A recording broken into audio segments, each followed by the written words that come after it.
Good morning, everyone. Thank you so much for being here. My name is Danielle Lackey, and I'm the Executive Director of ClientEarth Americas. ClientEarth is a global environmental nonprofit with lawyers working across the globe to protect our planet. I lead the work and team here in the US and across the Americas. So normally I might share a tiny bit about my own story and then focus on talking about the work. But on January 7th of this year, my personal story and the work became one in a breathtaking and devastating way. So I'm going to start by getting a bit personal. I've always been an environmentalist and felt called to this work, but life happens, and I spent many years working in the corporate sector, both at one of the world's largest law firms and as the chief legal officer of a technology company. So when I had the opportunity to come to ClientEarth 3 years ago to build, launch, and lead our strategy and team in the US and now the Americas, it felt like finally finding my way. What I didn't expect was that I myself would become a climate victim, that I would lose my home and community in a climate-caused firestorm. I know many in the room lost homes. I know everybody in the room has friends and loved ones who lost their homes. My story is that 5 years ago, my husband and I bought a home in the Pacific Palisades, just months before COVID. We loved every detail about the house. We loved the fact that it was one of the first 100 homes built in the Palisades in 1924. We loved the blending of old and new that it had come to represent. We loved, each and every item that turned it from a house into a home. And we loved that we lived in a neighborhood where we knew and were friends with our neighbors, which is a rarity at times in Los Angeles.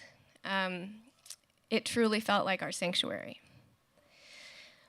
When we bought the house, we had plans to start a family right away.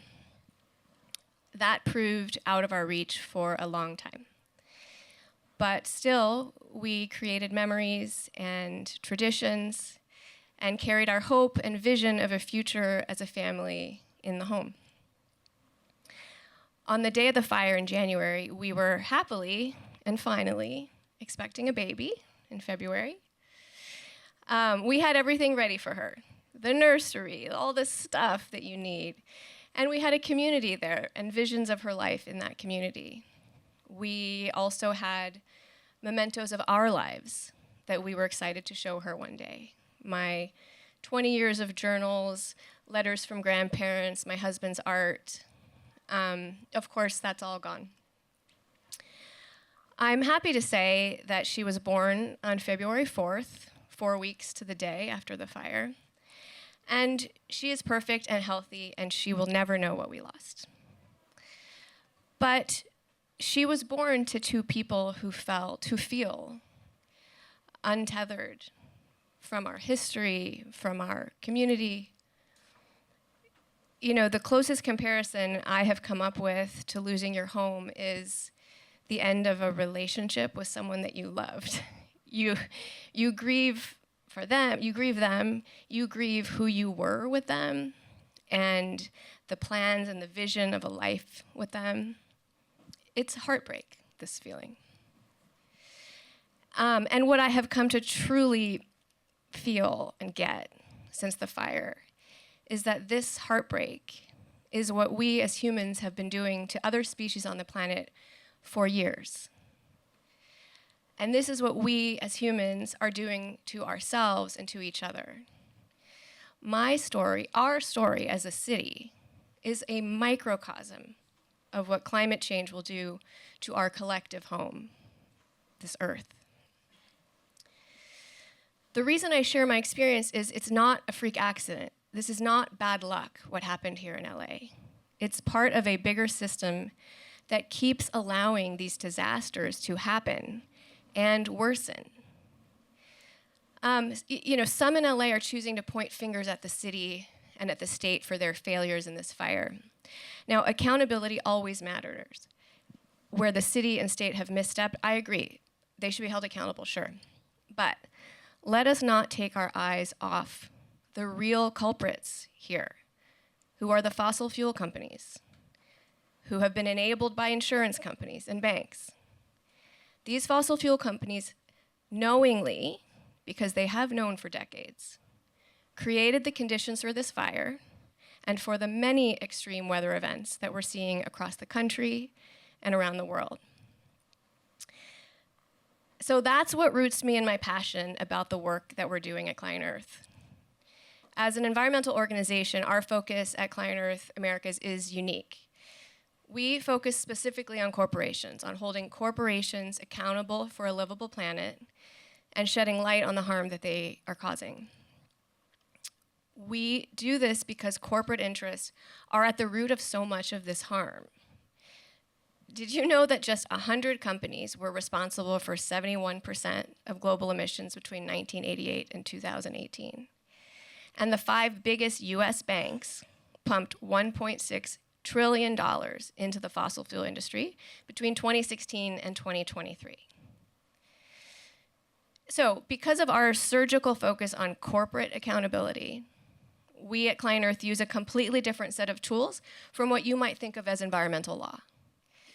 In other words, at ClientEarth, we aren't environmental lawyers per se. We are commercial lawyers, corporate lawyers, securities lawyers, finance lawyers, litigators, fighting for the environment, using the corporation's own tools and their own language, their laws.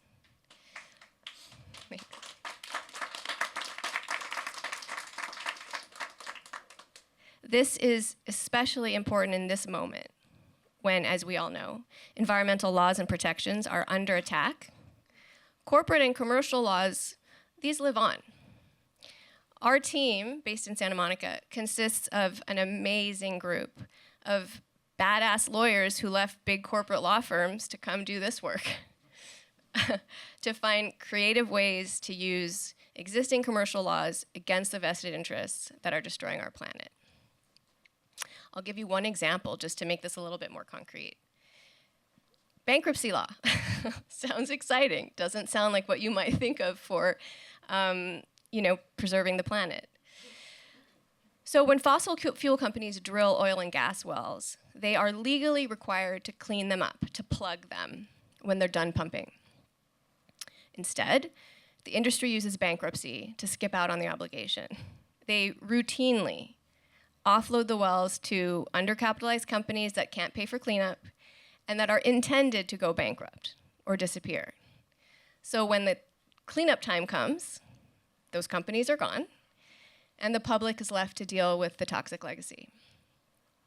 Unplugged wells, when they're not remediated or cleaned up at the end of their life, these zombie wells spew methane amongst many other pollutants. But they spew methane, which worsens climate change, harms property, pollutes communities, and ultimately, we, the taxpayers, are left holding the bag for cleanup. Fossil fuel companies have used this playbook to abandon 3.7 million wells in the United States. More than 4.6 million Americans live within a mile of a zombie well. Unsurprisingly, those affected are disproportionately communities of color. We at ClientEarth are representing a group of landowners and farmers in a class action lawsuit against some of these oil and gas interests that seeks to pull the liability out of the bankrupt entity and bring it back up the chain of ownership to the solvent companies. This is unprecedented. It's a novel approach to thinking about bankruptcy and how it might be applied. And if we succeed, it completely upends the business model of passing off the cleanup costs. So it's not just targeting these wells in the case that we're bringing, but it's aimed at the whole system, at this whole playbook. Our claims, to my earlier point, are not primarily rooted in environmental law. Instead, we allege fraud, conspiracy, trespass, because this is fraud. This is what's going on. So I'll stop there with that example. I want to give time to my colleague Jay to share some thoughts with you about the insurance industry and how relevant that is in this moment with these fires. I want to thank you for sharing and bearing witness to my story, my heartbreak, our heartbreak. I really hope that we can all use this tragedy in Los Angeles as an opportunity to come together, get fired up to change the system in time to save our collective home.